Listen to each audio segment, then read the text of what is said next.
What were you doing in 1988? I want you to think back. When I say we're going down memory lane, you might think Tatum Bell, Bobby Reed, and you would be fine to do so.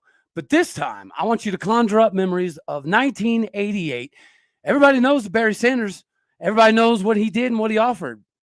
But not everybody got to cover it firsthand. You are Locked On Oklahoma State, your daily podcast on the Oklahoma State Cowboys. Part of the Locked On Podcast Network, your team every day.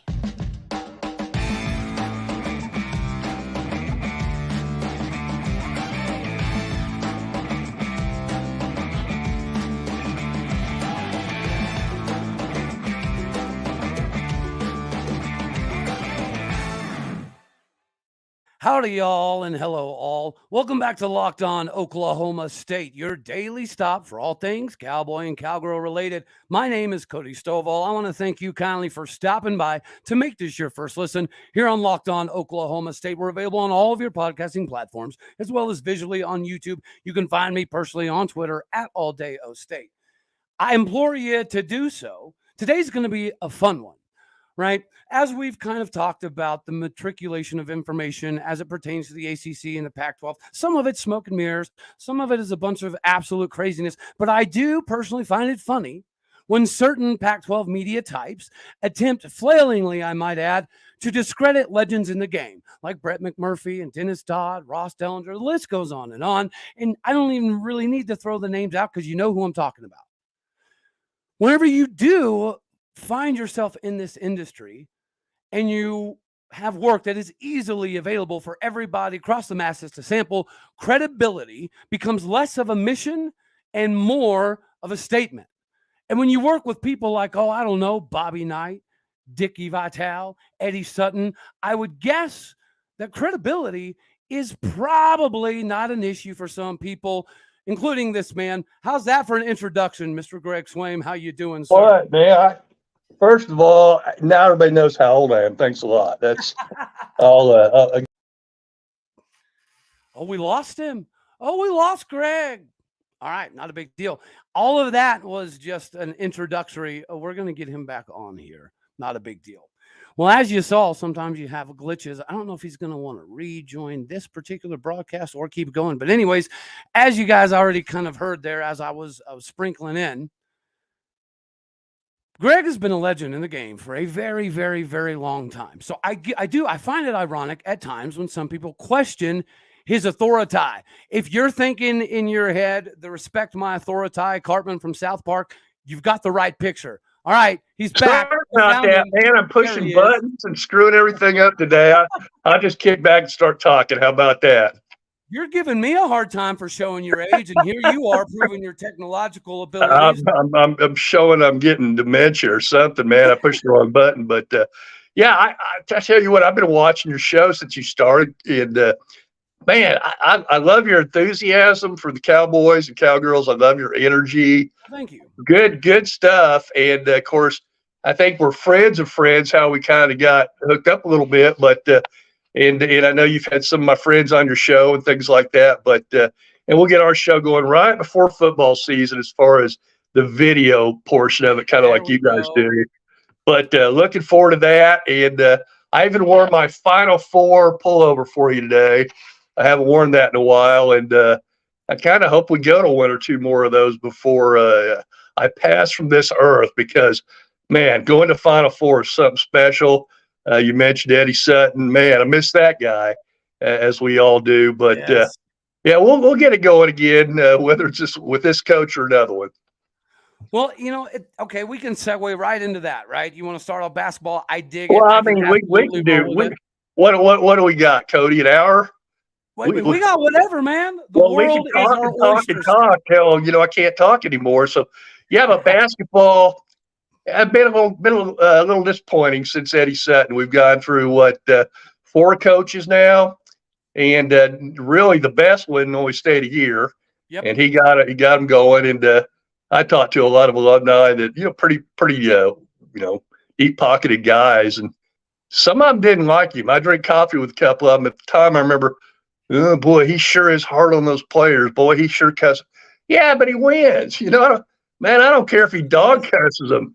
Eddie Sutton used to say some things that, I was one of the fortunate few invited to practice. And yeah, I heard some things. Now, he was no You're Bob about to Huggins. cover Bobby Knight.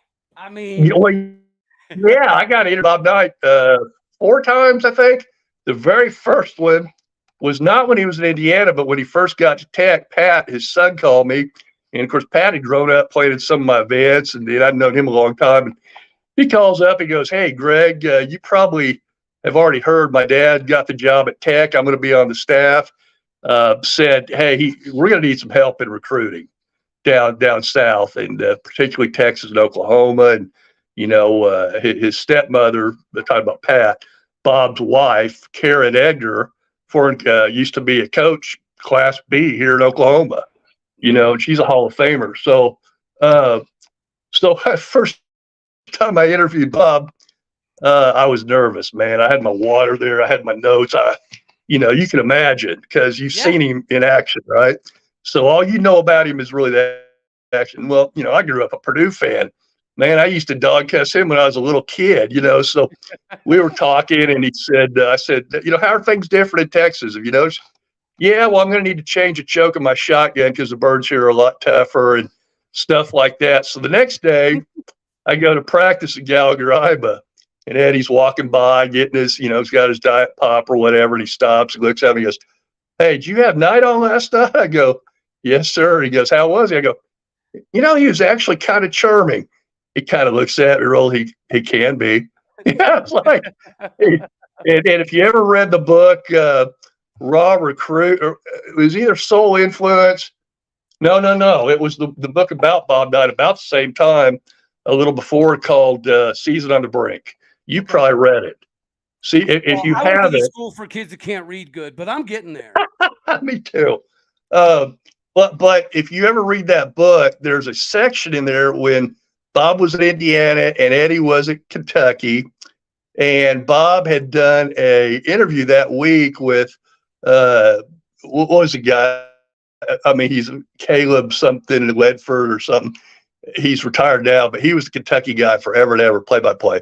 Okay. And so Bob did his show that week in Lexington, and he asked him something about it. He goes, "Well, this has been a great rivalry, but with all the things going on, all the cheating going on in Lexington, it's like it's not fun anymore or something." And after the game, the guy who wrote the book, Feinstein, whatever his name is, he's following him around, and I guess Bob saw Eddie in the hallway, and they got into it.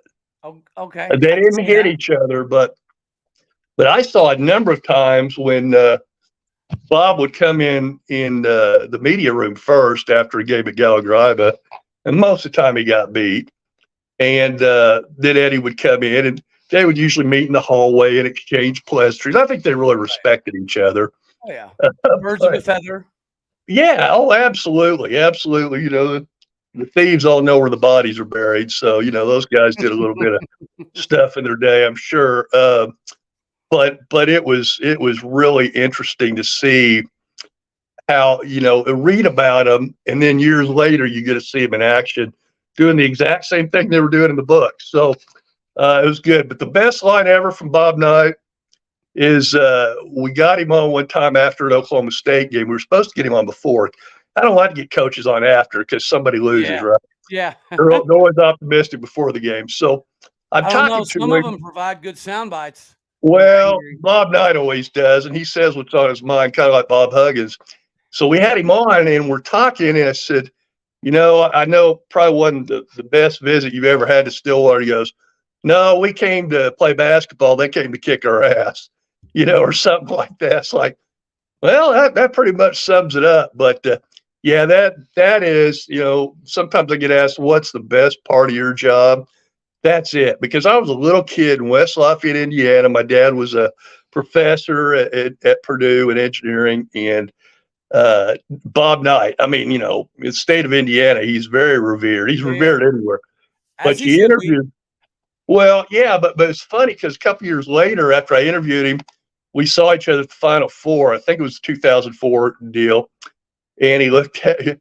He goes, "Hey, you're that guy that the little kid at Purdue that used to rip my ass," or something. Like, yeah, that was me. like he actually heard me, right? So I had just told him about that earlier. I think maybe the second or third time I interviewed him was in Dallas at Media Day, and yeah, he's always been very pleasant to me.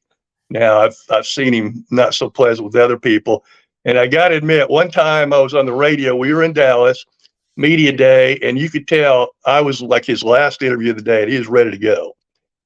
Unfortunately, my co-host back in Stillwater, who wasn't even supposed to be asking him questions, decided he would get on and take the advantage and ask him some questions, right? Bold move, And I Cotton. could just, you want to guess who my co-host was? I'll just tell you this: he's kind of large. So on the radio station in Stillwater. So I'm like, "Robert, have you already been on the air today?" He goes, Yep. We were on from 9 to 12 ago. You've had enough. Get off.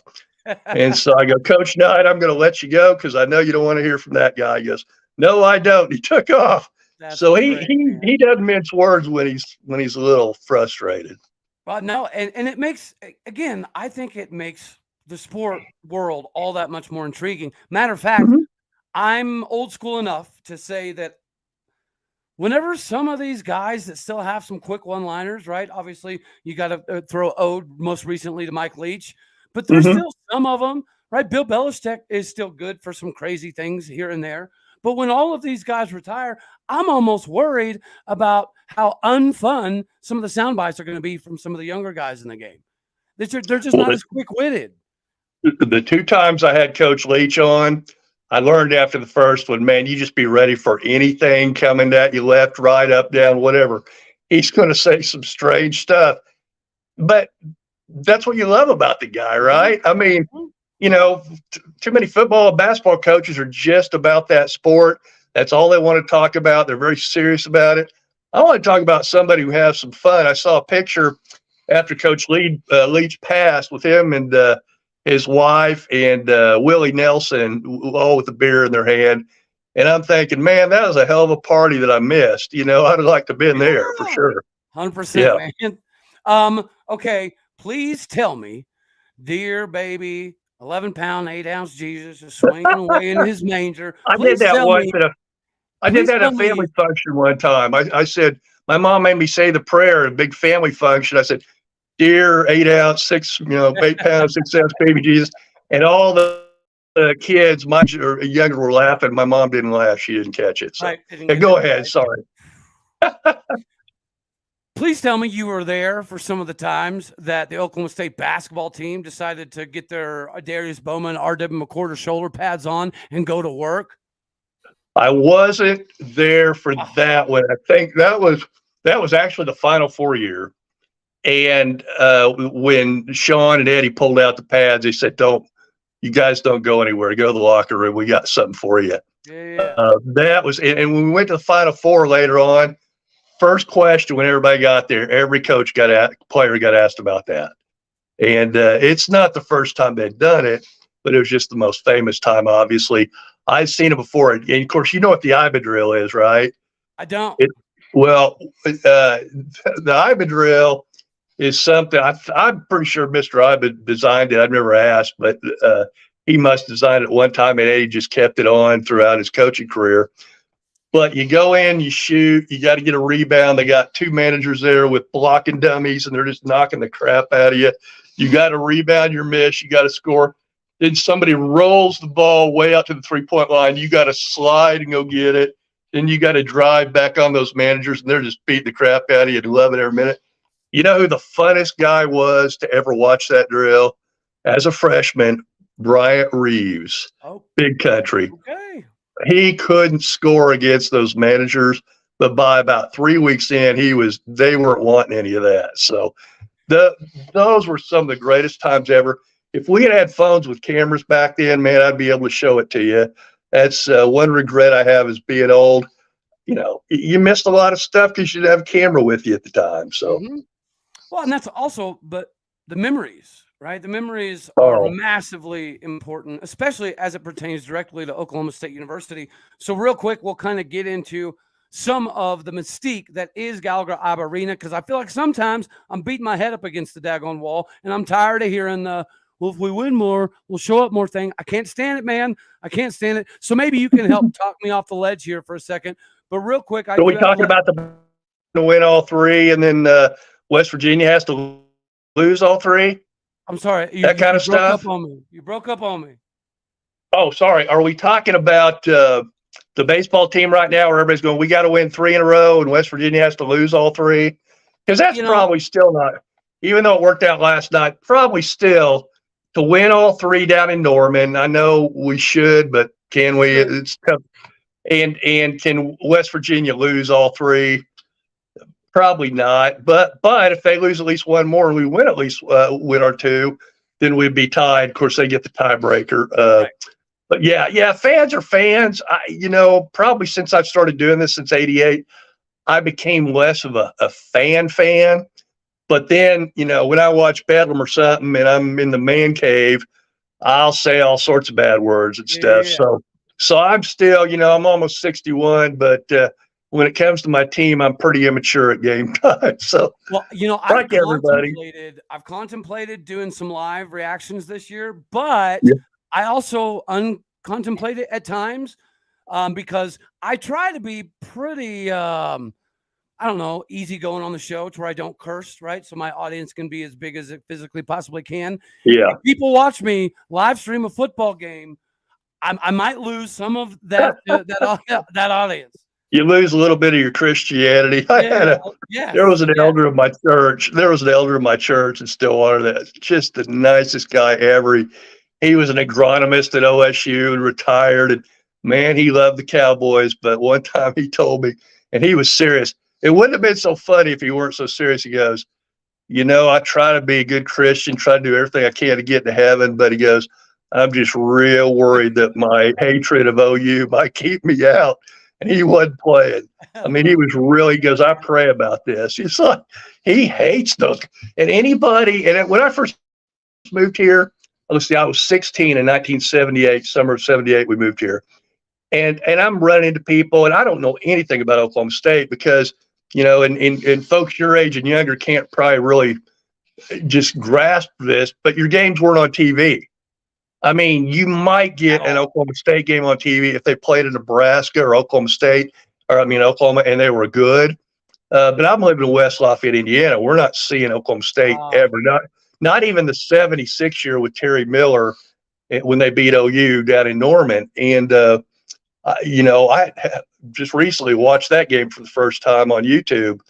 But it is so different.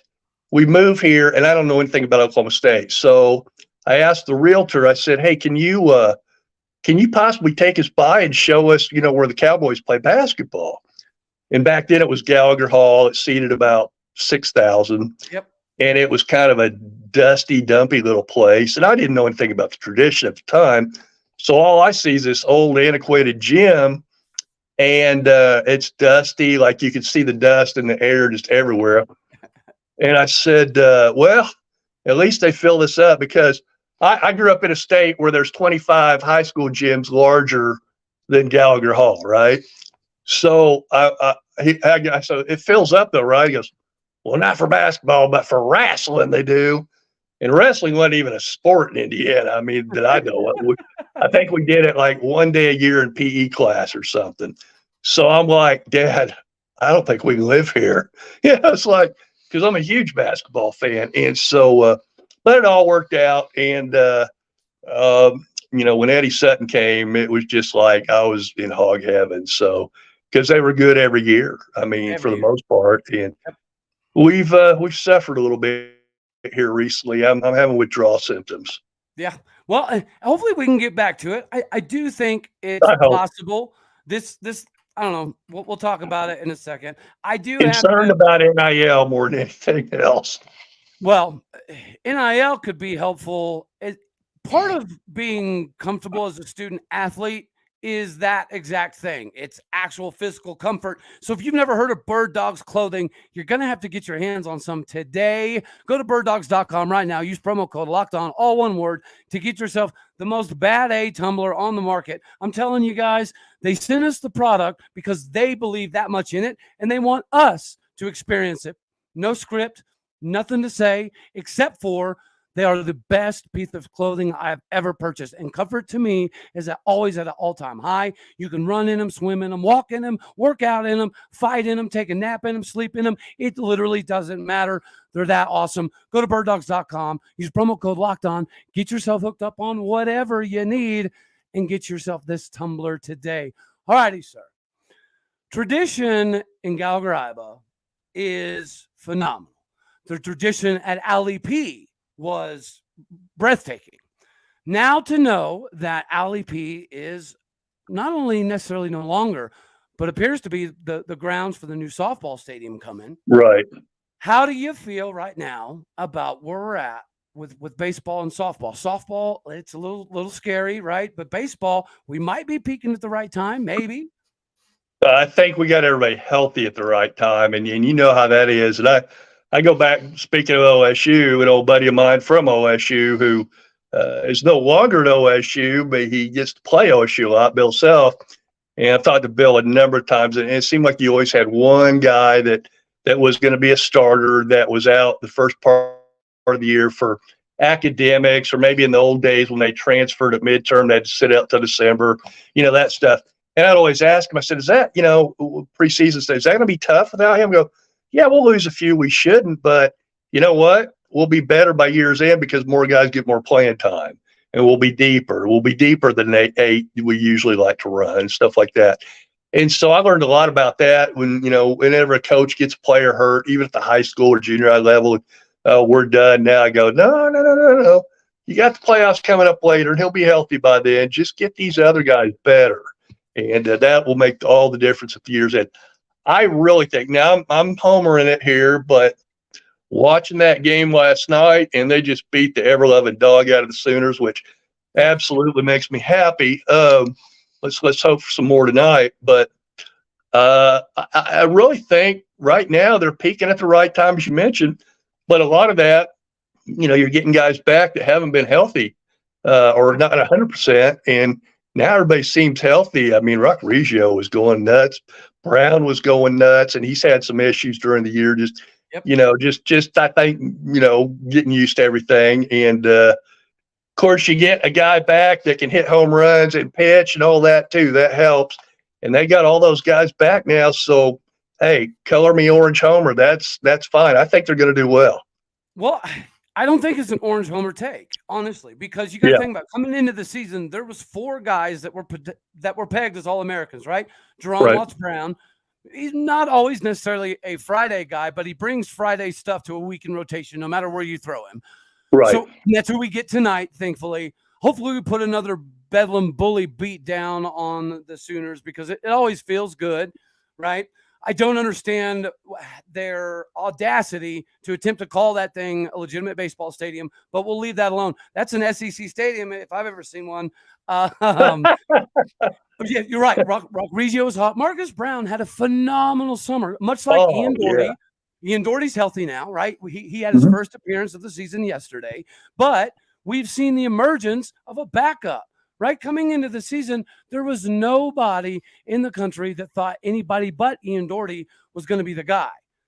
But you've seen this emergence from a multitude of guys. You mentioned somebody like an Aiden Miola, right? He was pegged as a potential All-American. Oh, yeah, He's back now. And Tyler Wolford has filled in so good, not only at the plate, but also at third base. He's probably not going anywhere. So we have a plethora of DHs we can use right now that do not affect the current lineup. We can hit for power, 1 for 9.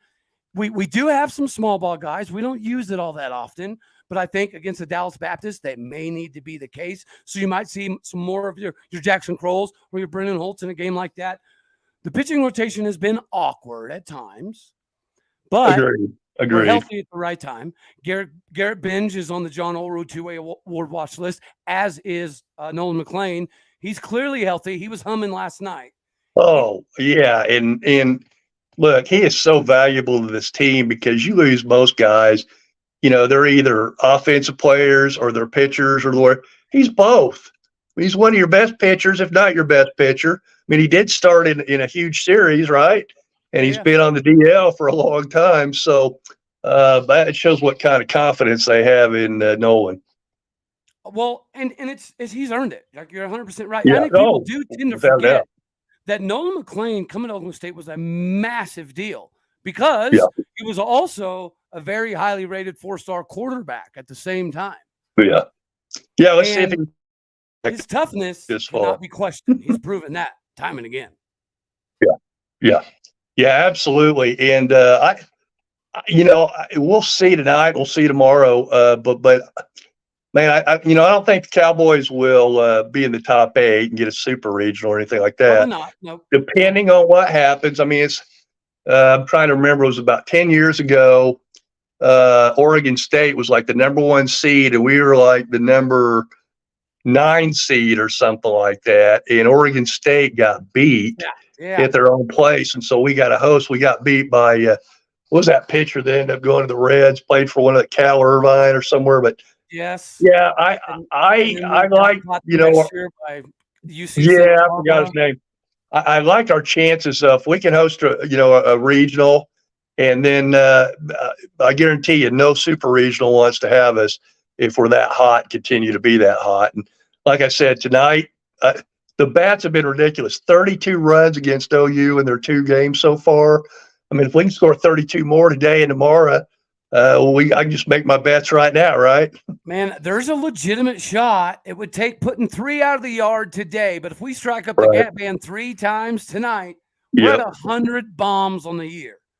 That's insane. That beats, when I was an undergrad, there was a freshman that came in the same time I did, named Pete Incaviglia, who could really ding it out of there. And of course, Allie P was a shorter field.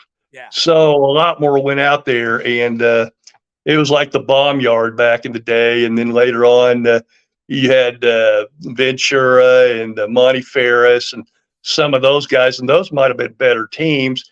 And we've been so close so many times in the 80s and 90s, just didn't get it done. Mm-hmm. A lot of second place red ribbons. So, yeah, I was a Braves fan in the 90s. It was also very reminiscent of that. Were you even born in the 90s, Cody? Oh, come on, man! Now we were just talking last night about one of my relatives that and I know that she was born probably in the mid 80s or so. So yeah, you weren't that old in the 90s. Okay. Yeah. Okay. Yeah, I did. Yeah, I get to watch Barry all the time, which is why I tell people all the time, like, my guy that I got to see firsthand that changed my perspective on what can be done was R.W. McCorders. R.W. McCorders, freaking nature, man. Dude, matter of fact, his son was getting recruited by us. Did he get an offer? I mean, you probably follow football recruiting more closely than I do. No, he didn't. But I know NEO, but he is on the roster. He was on the roster last year. He got some snaps on special teams, and he'll get some more this season. He'll show up on the stat sheet here and there.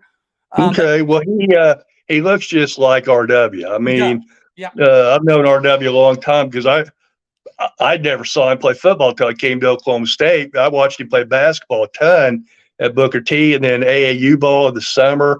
I mean, he was a legit basketball player and one of the few players that played both football and basketball that not only started in both, but he started for Eddie Sutton. Yes. I mean, Eddie, there haven't been very many guys, except you mentioned a couple earlier back.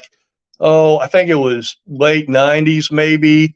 We had a bunch of injuries, and Eddie had to get some guys from the football team. And I remember asking me one time, I'm trying to remember our tight end. Was it Alonzo Mays? I think it was. Because, I'd seen Alonzo play basketball a ton. Mm-hmm. And AAU, same thing. And Eddie goes, any guys here on campus who can play basketball? I said, Alonzo Mays is a hell of a big man inside, undersized. But I said, he'll push guys around. And I said, if you need screens and, guys pushing guys around for rebounds, he'll be your guy. Mm-hmm. And he wasn't bad. Not bad for coming right out of football. RW was really good when he wasn't in Eddie's doghouse.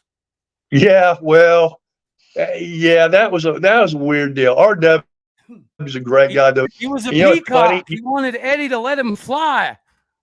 He did. You know why he ended up at Oklahoma State? we have to still think. Yeah, tell I've got the OU story. Yeah, well, because they had a guy named Howard Schnellenberger who was drunk most of the time. Guys came in for visits, and RW came into his office and he sat him down. He said, "Hey, son, take off your hat." RW thought he was kidding. Like, are you serious? I'm like the #1 recruit in the state. You're telling me to take off my hat? I said, "No, I'm serious. Take off your hat." RW did not sign.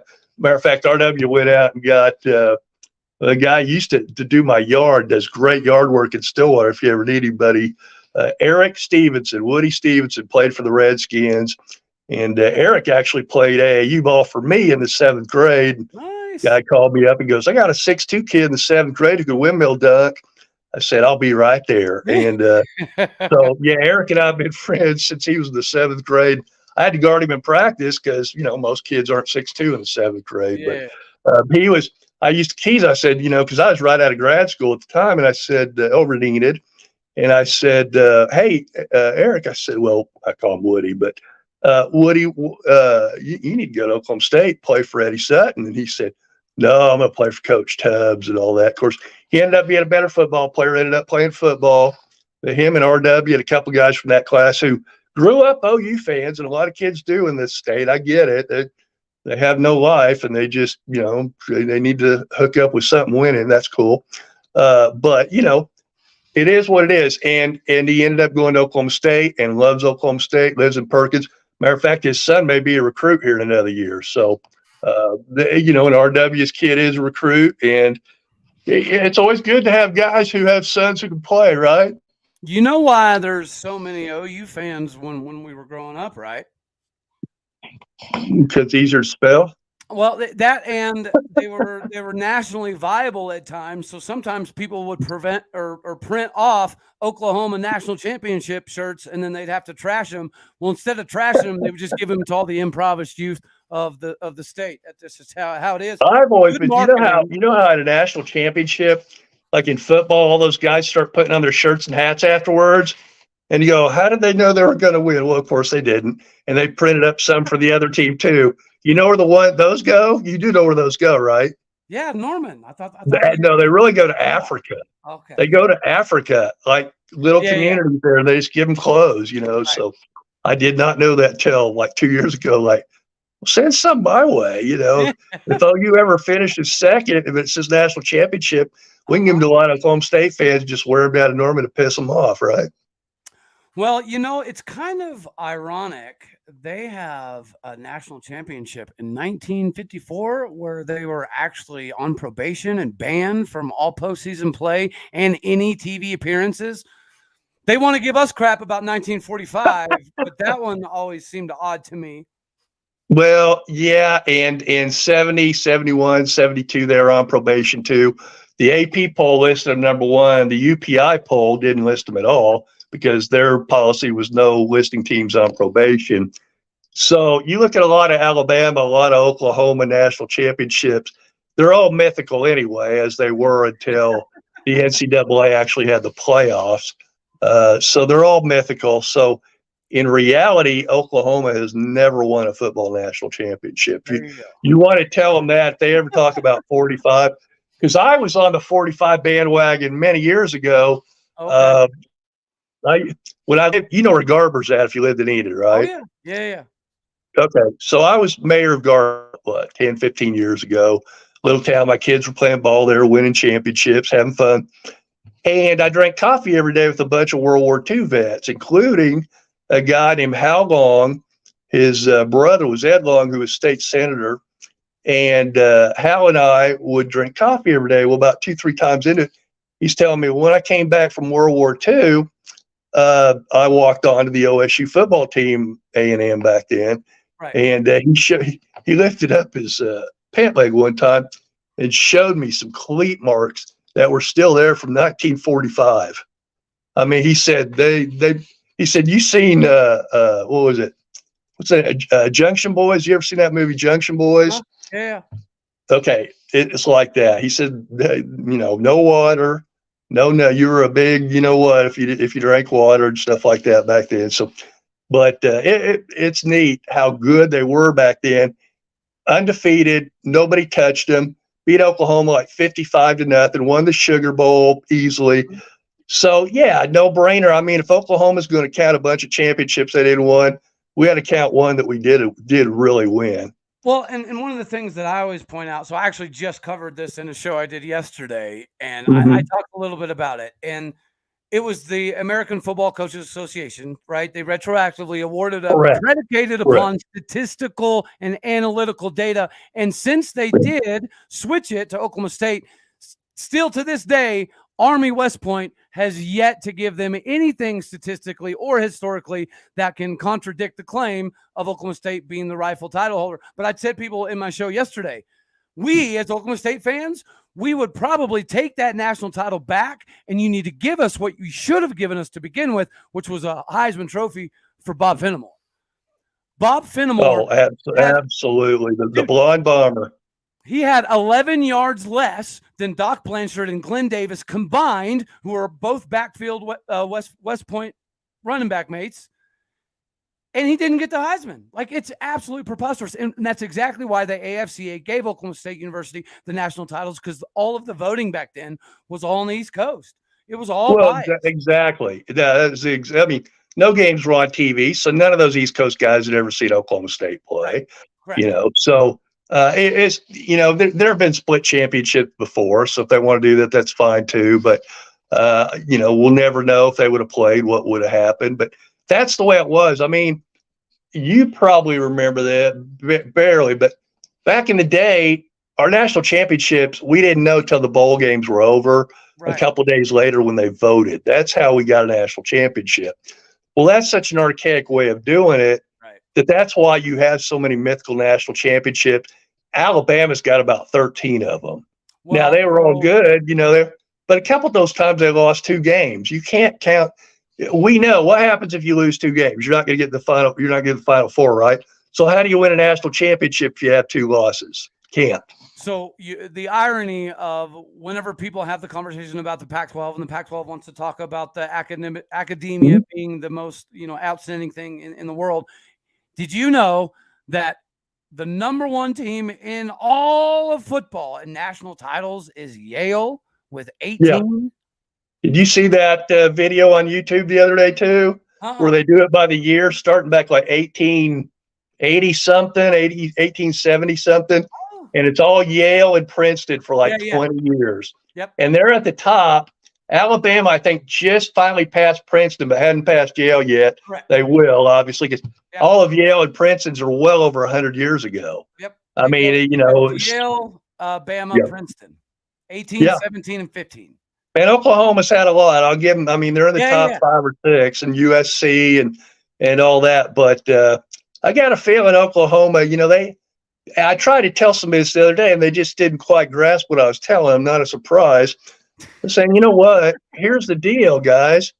You have not won a national championship since any of your players were alive. Not a one of them. We're 1923 or 2023 now. The last one they won was like 2001, right? So 22 years ago, none of those guys were on campus. Maybe 1 or 2 walk-on guys, that stick around to get a master's degree or something. But none of those guys were there. And so for you to say, oh, we win championships, you haven't won squat. You haven't won anything outside the Big 12, and you haven't even been to the Big 12 championship in 3 years. So, good luck in the SEC, guys. We'll be praying for you. Well, lack of Big 12 titles probably is, I would say, 80% of why any Oklahoma State fan is ever an alcoholic. That and Bedlam, okay? Bedlam will do alcoholism to you. Goodness me. And you know what's funny, man, is it's only football. It's only football that it seems to be beating our head against the wall every daggone year. Well, softball too, but the stakes aren't quite as high monetarily. I'll give them. They're the Bama of softball. I will give them that. Better than that, probably. Of gymnastics, maybe. Yeah, I'm ready for Gasso to retire. How about that? She's pretty good. She's pretty good. Yeah, man. Any fear that Coach Kenny goes down the road back to his alma mater? Absolutely. That's my biggest fear. That's why I don't want her to retire. Although I think she's going to stick around long enough for her son to take over. Well, not I only mean, that, man, he seems like the type of guy that if we just back him, if we give him the stadium that he knows he deserves, right. I don't see him going anywhere. I really honestly don't. I think it would take a lot. I mean, look at Bill Self in KU. I think all of us as O State fans just always assumed we'll eventually be able to get Bill Self, right? Eventually. It just makes sense. But Oh, I've got a it's not gonna plan. happen. I've got a plan for that since he went to Kansas, and I tell him this all the time. Because when he first got the job at Kansas and did well, about 2-3 years into it, we're at Big 12 Media Day preseason, and I said, Coach, I said, a lot of people still want you at Oklahoma State. And he said, well, you know this. The way I'd be at Oklahoma State is if I get fired here at Kansas. And I get that. Hey, Kansas is Kansas, guys. Let's understand that. But here's the deal on that. Okay, so Popovich is going to retire eventually, right? Mm-hmm. You know who the GM is with the Spurs? R.C. Buford. You know who R.C. Buford is? No. R.C. Buford's an Oklahoma State Cowboy. Played when I was in school. Guess who his roommate was for 4 years? Bill Self. Ah. You know where Bill Self's son works? The one that walked on for him and played for a few years. You know where he's at now? He worked for the San Antonio Spurs, the front office. I mean, it is what it is. Bill is going to go to San Antonio. I've already got this design in my head, right? Okay. Bill's going to go to San Antonio. What happens to great college basketball coaches like Pitino, Calipari, whoever? They go to the NBA. What happens? 2-3 years down the road, they're coming back, right? Guess where he's coming back to? Because Kansas will have a great coach by then. There we go. I love it. That's what's going to happen. And when it happens, I want you to remember who told you first, okay? Yes, absolutely. Okay, hey, speaking of, I do have to ask, you put out so much information that sometimes it's hard to keep up. Can you, and I do know that you have more sources than half of the thesauruses laying around your local library. I understand all that. But does it get confusing even for you sometimes? Like when you're putting out information, does some of it get a little bit discombobulated in the flush of what's happening, even to you at times? Well, I'll remind everybody what somebody told me 2 weeks ago on my show. You could be 100% right today and 100% wrong tomorrow.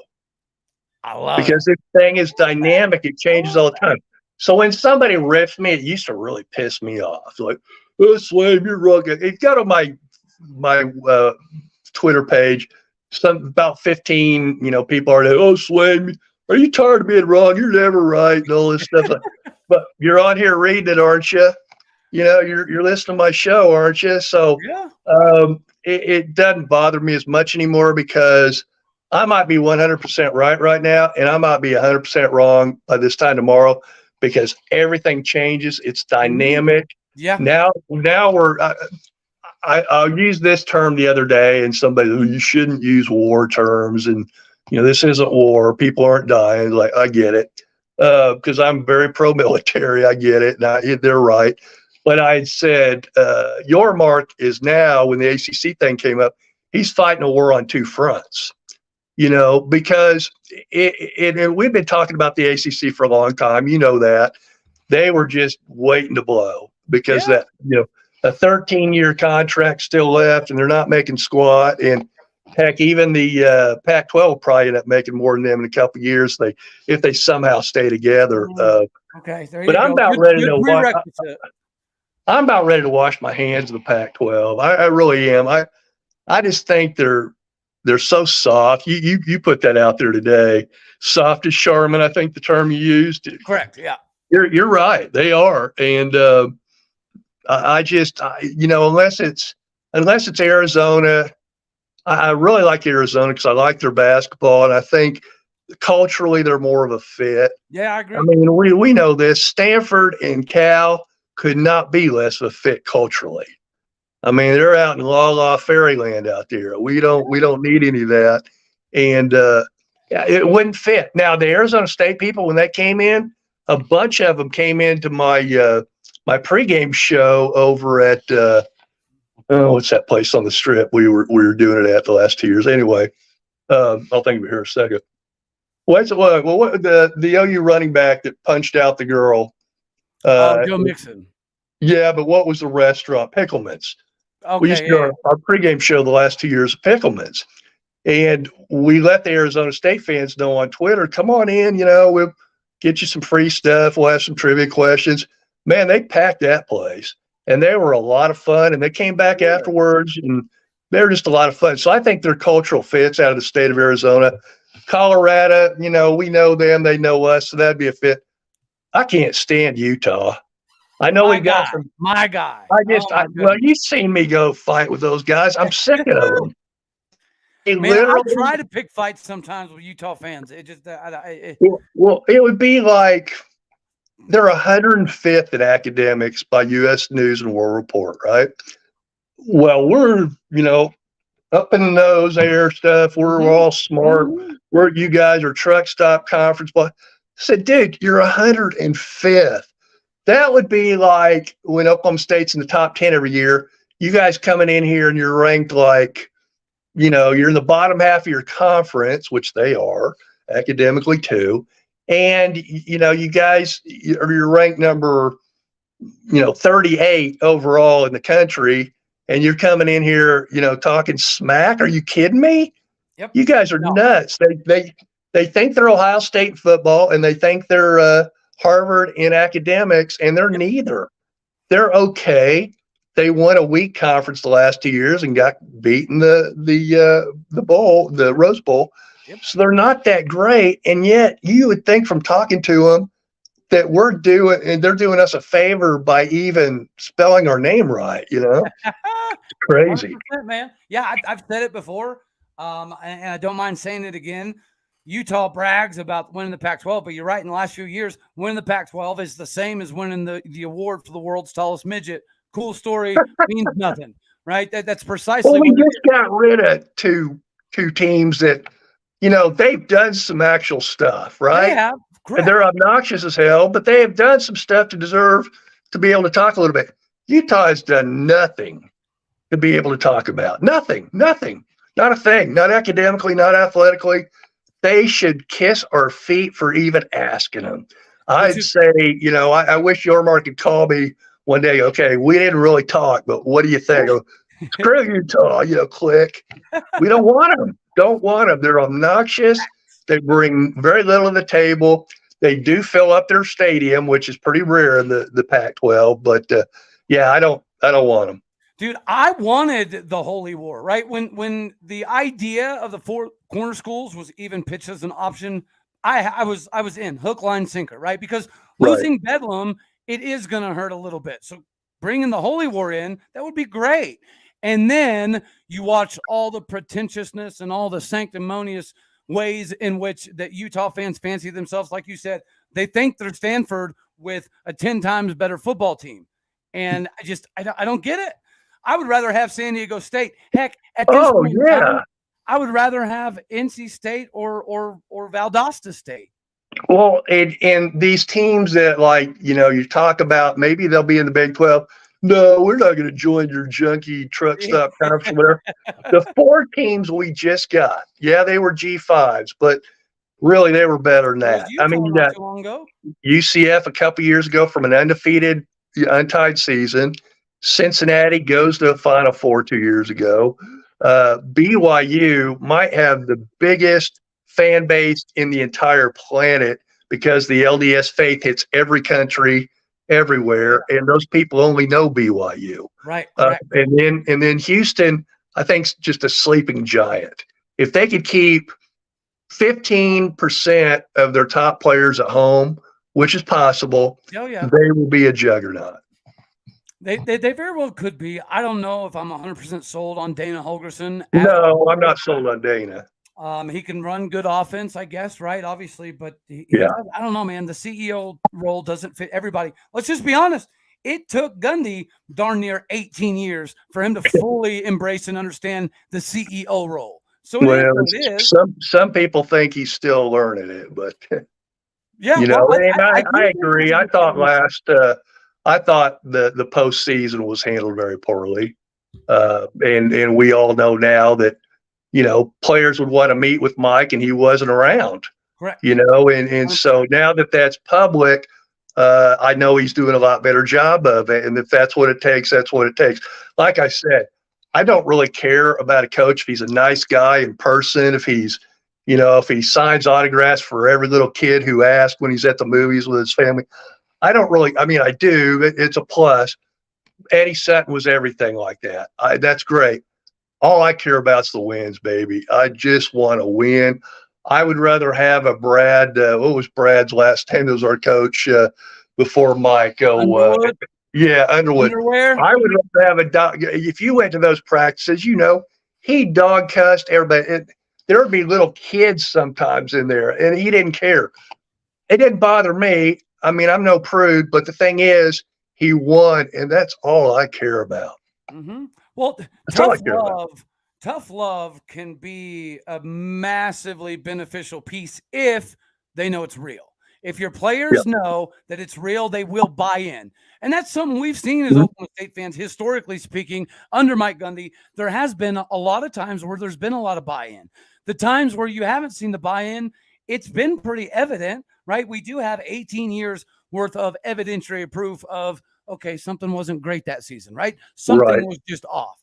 And whether it be forced or not, Gundy does have a track record of when his back's against the wall and he needs to make changes, of him coming forth with awesome seasons. And I think this schedule sets up for an awesome season. The running game is going to blow people's mind. The offensive line, we finally have depth. I don't know the last time we went 3 deep at every offensive line spot, maybe at least 6, 7, 8 years. The defense is faster than we've ever seen at Oklahoma State. Does that mean better? Don't know yet, but we know faster, yeah. And sometimes you can turn speed into a weapon. If you look at Aycock up in Ames, Iowa, the way he conducts his 3.35, he does it without all the speed. So, yeah, I'm excited, man. Hammer the over. Hammer the over. Well, yeah, 6.5, I'd say run to Vegas and put all, bet the house, because so they're going to win 7 at least, if not 8 or 9. I'm looking at some teams that they could get beat by, but they could easily win those games too. I'm going anywhere from 7 to 9 wins, probably 7 or 8, man. but the home rim, you'll say 9. I think we should rush our way to 9 wins. I think we get to 9 wins with just what I just talked about. I think we start out 6-0.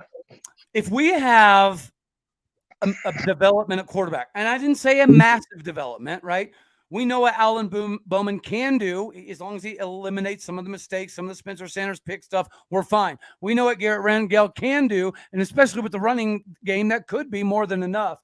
But if one of those guys takes a little bit of a step up as far as the passing game's concerned, with rushing 4.5, 4.6 yards a carry, 10, 11 wins to me is an absolute possibility.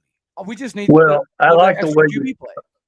I like the way you think. I used to have an intern from Houston on the radio station. Every year he would pick the Cowboys to go 11-1 or 7. This is when, they're going 7-5, 8-4 a lot. And he passed away in an accident in Houston one summer. Just sick about it. But they started off 11-0 that year, and that was the Iowa State loss in 2011. So I looked up like, Nikhil, you were right, my man. So anyway. Yeah, man. It's been a wild time, but it's been a great time. If you're a Vegas guy, right? And I'm trying to tell people, like, I'm not out here trying to promote gambling mistakes, okay? But if there's ever a time, I've looked at a schedule, looked at a spring, looked at some film, and thought, this is a perfect recipe. How many times in your lifetime have you seen Oklahoma State pegged as 11th place in the conference? It doesn't happen all that often. And you've been a professional in the game since Barry Sanders decided to make himself the GOAT of all of football. So that's saying something to me. What was weird about that 88 year, by the way? Barry Sanders is the #1 football player in the country. John Smith is the #1 wrestler in the country, won a gold medal in the Olympics. Kenny Monday won gold in the Olympics. We had the #1 baseball player that year in Robin Ventura. I mean, that was a pretty good time to get started, wasn't it? Yeah. Well, and talk about circle. This uniform thing is amazing, man. Amazing. I wonder how many recruits that's actually gotten us. Well, dude, I'm almost 40, and not that I'm not a man yet. I know I'm getting there, but once I get to that man marker, to me, I'd never once in my life thought that I would be as excited as a high school kid about a flipping jersey. But I remember being a kid, and somebody would just make a little uniform change on a Saturday, like Nebraska would wear red pants instead of white pants on the road. And I'm like, that's so cool. And now, I mean, the helmets and everything. I want to, before we get right now, you see, I'm gonna show you. I got bookshelves. I got my big giant Hoosiers poster, everything. But I'm gonna build this whole thing behind there, and we're gonna have every OSU helmet over the last 150 years. that's amazing. Yeah. So obviously, you probably know some Doug Shivers action in you then, huh? I've seen some of that. Yeah, that's a guy that does every helmet for every school. Like, yeah, because I grew up, like I said, I grew up in West Lafayette, a Purdue fan, and their colors are totally, they change their uniforms now too. Everybody who's not like a so-called blue blood changes their uniforms. And even some of the blue bloods change theirs a little bit here and there. Mm-hmm. Notre Dame's done it a couple of times, but Notre Dame used to do it back. Gosh, I can't remember. There was one year Dan Devine was coaching, and they had not worn the green jerseys like in 50 years. And right before they do their warm ups and they go back in for a talk before they come back out for the game. They come back out in the green jerseys, and they just beat the crap out of USC. So, if you do it right, I think sometimes you get teams a little too fired up. I think OU did something special for their 40-year, first time the Cowboys had been to Eldale Mitchell Park and all that. And, how'd that work out for you? Sometimes Eddie Sutton, if I learned 5 things from Eddie Sutton, the top one, the magic level. Don't get too high. Don't get too low. That magic level. And if you come out for an OU game and you're too high, you'll be down 3 or 4 touchdowns before you look. And we've seen that happen to our football team before. Yeah. This year. Yeah. Yes, we have. And you know what? It's funny. You're seeing a lot of people try to throw as much shade as possible at Rock Reggio. They hate him in Norman. I love it. I absolutely love it. That's a plus. I would love to be hated in Norman, and sometimes I am. Yeah, there you go. Well, and dude, for me, I don't care if you hate OU, OSU, baseball, whatever. If you get to go watch Rock Reggio, it will be something that you probably remember. I'm just going to throw that out there. You're gonna see him play in the pros for sure. He's good enough. Absolutely, 100%. Well, brother, I think that probably covers a lot. Man, that's the quickest hour I think I've ever done. We didn't even get to all of the ACC Pac-12 madness. I know, right? So it's great. I think it leaves an appetizer in everybody's mouth. We'll have to do this again for sure. We've got a lot more to cover. I would like to kind of get on. I am going to have Tatum Bell come back on the show, and we're going to do a kind of a fall camp coverage. Very cool. So if you're available around that time, I'd like to get your input on some of that as well. I will be here all summer, my friend. You just holler at me. All righty, boss man. I'll probably be right in here setting up my stuff for my new show. So there you go. And so when are you going to get that thing rocking and rolling? Go ahead and let the fine people know where they can find you. Right. Well, just go to G Swaim on Twitter, GSWAIM. Also on Facebook and what are all those? I'm on pretty much everything. I don't think I'm on what's the one that's been banned? I'm not on that one. TikTok. Yeah, I'm not on TikTok. I don't even know what that is. Like, Dad, you're old. You don't know what TikTok is. No, I know what it is. I just, not really into it. Twitter's more my speed, and we're on there a lot, as you know. And getting ready to set up our daily podcast right here on YouTube as well. Here as we get probably in the mid-August, late August, it'll all be about college football. Good. I love it, man. Well, thank you very, very, very much for your time. I am greatly appreciative. You're a legend in the game. You've earned your stripes. Again, I cannot be any more complimentary than I am being at the moment, because I'm blessed to have your time on air, sir. I'm going to tape all this and show this to my wife so she'll appreciate me more. There you go. Just Hey, that's very flip kind. out certain Very spots. kind of you, though, Cody. I appreciate that. Absolutely, brother, man. All righty, boss. Well, Have a thank you good again weekend. for your time. Everybody say hello to Mr. Greg Swaim. Not that you didn't know who he was to begin with, but say Go goodbye. Pokes. Go Pokes. Go Pokes. Absolutely. All right, buddy. Hey, hopefully we have another big baseball win tonight, tomorrow.